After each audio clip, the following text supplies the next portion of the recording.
நேற்று ஒரு பேட்டி ஒட்டுமொத்த தவக தொண்டர்கள் அனைவரையும் கதி கலங்க வைத்துவிட்டது. அது வேறொன்றும் இல்லை, பவர் ஸ்டாரின் பேட்டிதான்.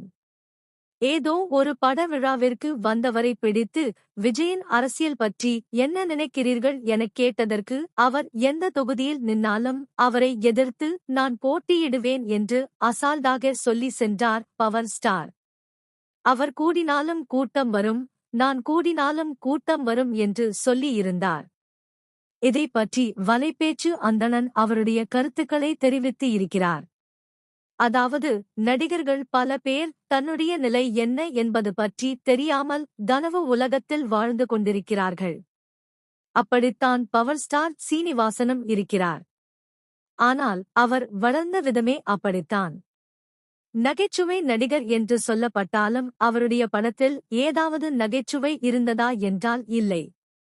நல்ல வேளையாக சந்தானம் படத்தில் நடிச்சதனால் அவர் வரும் காட்சியினால் நாம் சிரிக்க முடிந்தது. அதன் பிறகு கொஞ்ச நாள் கழித்து சந்தானத்தை குறை சொல்ல ஆரம்பித்து விட்டார். என்னால்தான் சந்தானம் நிறைய சம்பாதித்தார் என்றெல்லாம் பவர் ஸ்டார் சொல்ல சந்தானம் அவரை கழட்டிவிட்டார். அதனால் வருமானமும் இல்லாமல் ஏற்கனவே சேர்த்து வைத்த பணத்தை இந்த மாதிரி வெட்டி பந்தாக்கே காலி பண்ணி அதில் பாதி பேர் அவரை ஏமாற்றி சென்று விட்டார்கள். கடைசி எல்லாம் போய் மருத்துவமனையில் சேர்ந்து பில் கட்ட பணமே இல்லாமல் வீழ்ந்ததுதான் மிச்சம்.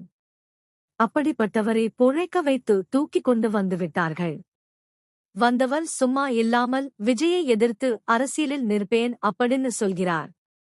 இது எங்க போய் முடியப் போகிறதோ என அந்தணன் கூறியிருக்கிறார்.